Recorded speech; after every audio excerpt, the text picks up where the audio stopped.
What's up, everybody? Cinephile Mike here, and I have the honor of sitting with Menhaj Huda, the director and executive producer, and Kamal Khan, the executive producer, writer, star, and singer of the end credit song for Almost Home. Gentlemen, how are you doing today? Very good. Thank you. Thanks for Very having me. well. So, the first thing I just want to ask is how did the two of you come to collaborate together on this project? What's your relationship? How did you two come together on this? Yeah, I can answer that. So I think it was fortuitous, really, because we got introduced through a mutual friend who's also, and we can call him out here, actually, Jimmy Akimbola, who's one of the stars of Bel Air, and he's a dear friend, mutual friend of ours. And he said, he heard my story, read my script, and he said, I think you could get a really good director called Menhaj and involved in here. And although we're both from the UK, we hadn't actually met here and met before. So it was great, sort of stars aligned, and we had the same sort of wavelength and the thinking of the premise of the film. Yeah, so I think that's really how it all happened.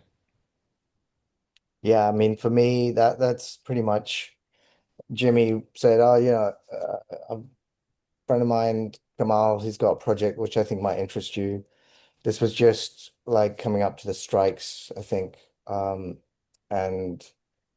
I was just looking for to do something. Obviously, Directors Guild, we weren't on strike, but yeah, got to meet Kamal, and he pitched me the idea, and I was really curious about that.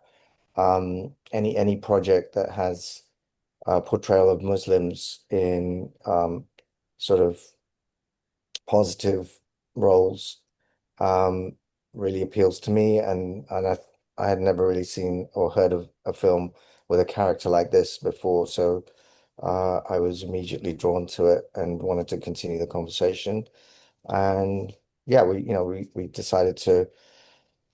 There's various versions of the script, and we decided to sort of start molding that together until we found what worked for both of us.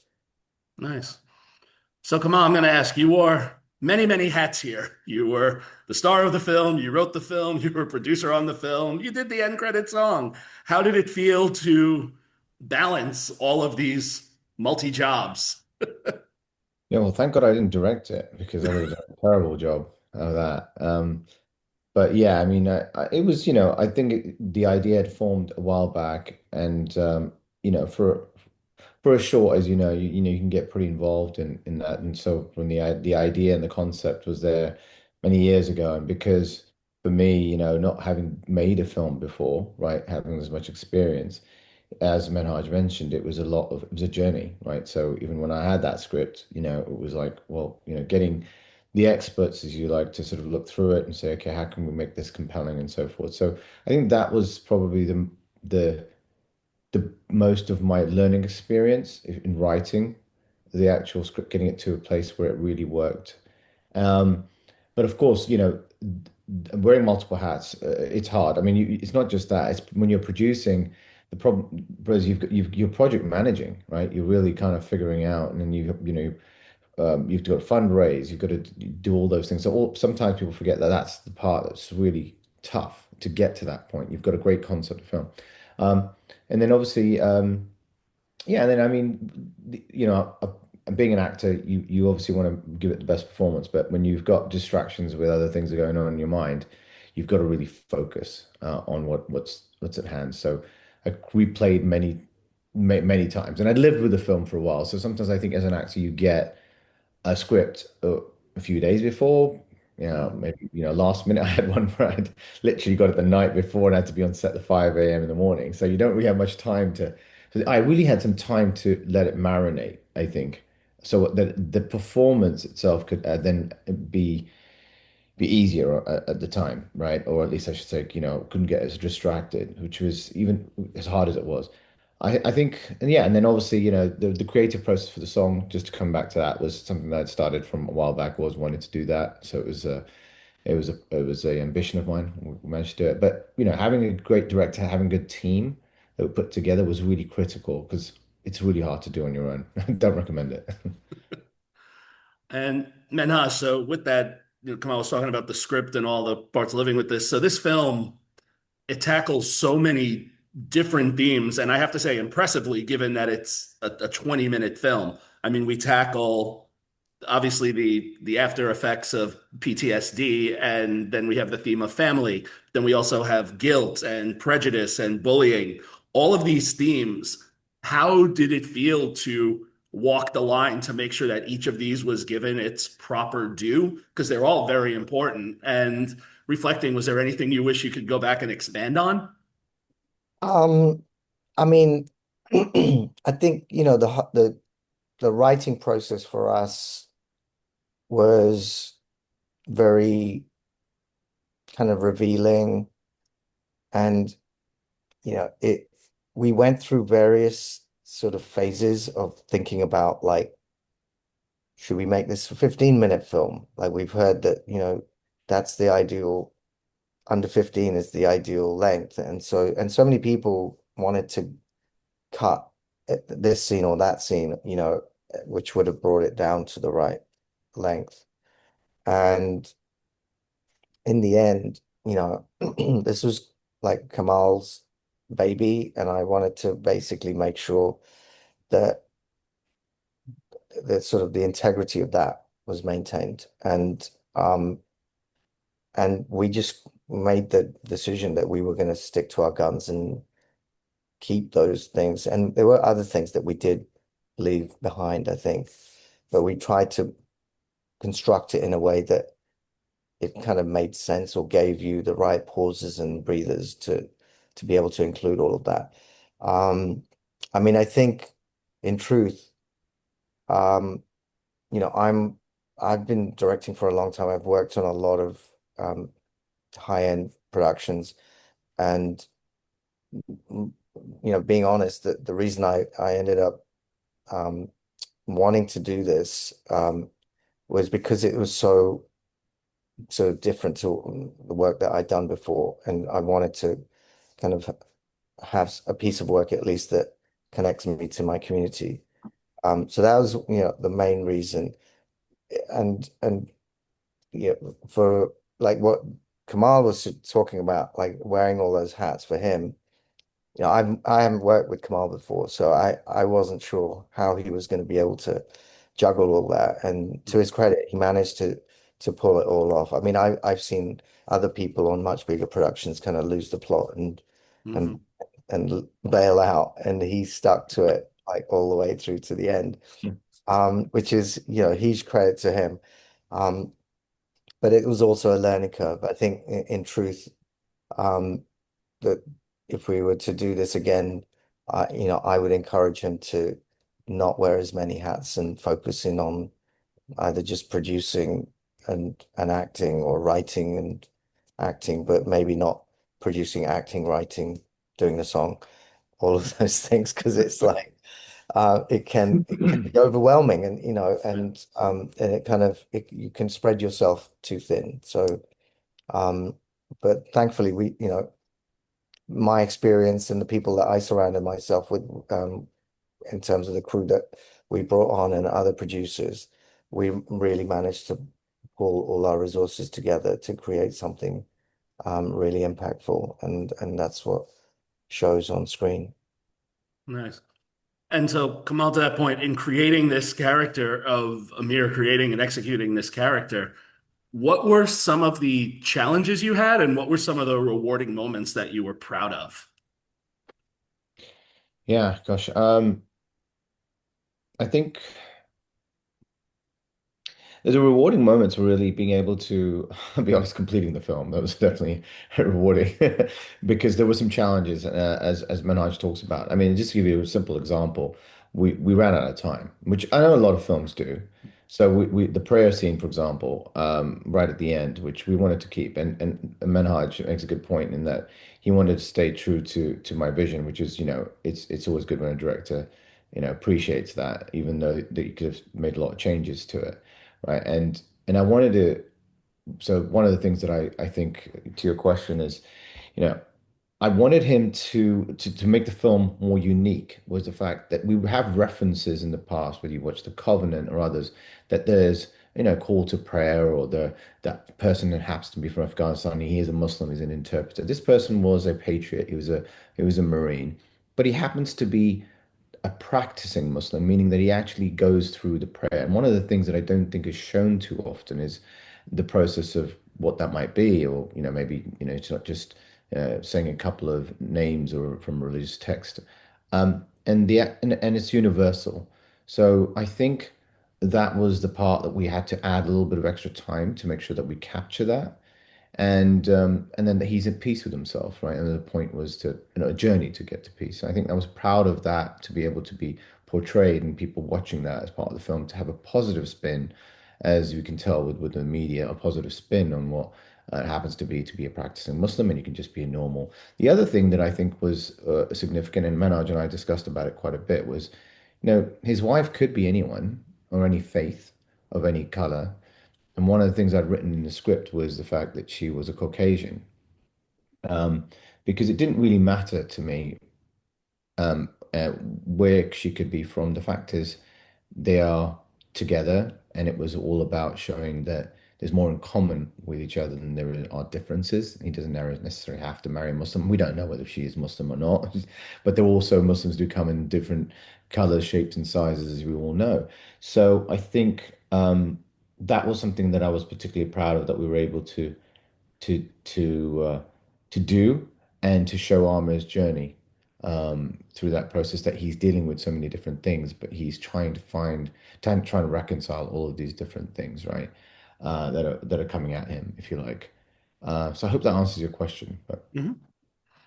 And Menhaj, when looking at this film, so it takes place, we have two pockets, right? We have Amir's current life, like dealing with the aftermath, and then we have those flashbacks to when he was serving and I don't want to spoil it here, but the events that kind of lead. Talk a little bit about the conversations you had with your design team and your designers, production, costume, when you were building these worlds, and how you went about trying to create, because I mean, absolutely authentic, how you went about developing those. Um, I mean, our producer Pamela Monroe was a vet herself, and she had been working with our associate producer Rob Harper, who just happened to his kid, his son is in the Marines, and he's serving in the Marines. So that connection um, actually turned out to be invaluable for us because Rob was able to convince his son to actually bring some of his buddies with all their equipment. So we had the authentic like weapons and uniforms and all that gear was actually from them. So we didn't have to like go out and I think there's some of the bags and things and backpacks and stuff that we brought as props, but all the costumes are actually they came dressed as that. We were able to meet them beforehand, speak to them, and talk them through what was going to happen. So all of that side of it um, came through like just having this one contact brought onto our production. I'm not sure we would have been able to achieve that level of sort of the performances like from Mhm. background artists. We had the real deal. And for them to actually guide us in terms of what the action would look like and what would happen in that real situation. So it was a real collaborative effort. I was very clear about what needed to happen. And then the vehicles and things that we had to rent.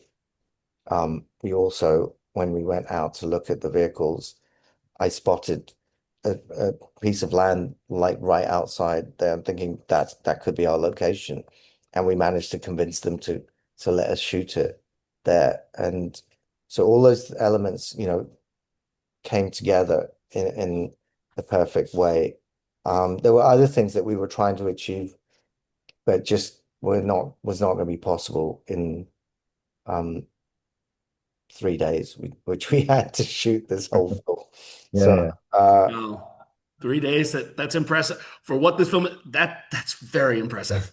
I mean, I always imagined we were going to have 4 days, but it ended up being 3 days. So this is the 3 day version Oh of the movie. wow. So, uh, Yeah. uh, Um, so this is the part that I like to call the advice part that I usually cover on most of the interviews I do here because I have a background as an educator. So this question is sim for both of you, but there's a different variant on it based on the roles you took. So Kamal, I will start with you. Congrats on your first writing project. Thank you. So as you reflect back on the writing process, talk to the future writers out there that might be seeing this. What is one, good practice that you hope to take into your next project and one hurdle that you might be hoping to avoid? Yeah, that's a great question, and I think very relevant. One thing I'll say is that if you want to write or you have a story in mind, go ahead and do it. Okay. And the advice I would have is seek people who have much more experience than you, and talk to them. They all started somewhere. Not all of them went to, formal school and studied it for many, many years. Some just had the knack for it. And they know the format, they know the structure. So there's a lot of things I had to learn. Um, and even the best writers have to keep editing and editing, editing, as you know.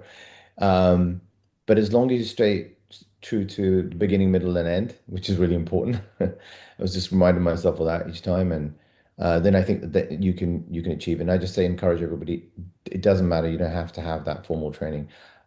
You can just do it. It may take you a lot longer, but if you've got good team around you, you'll get there.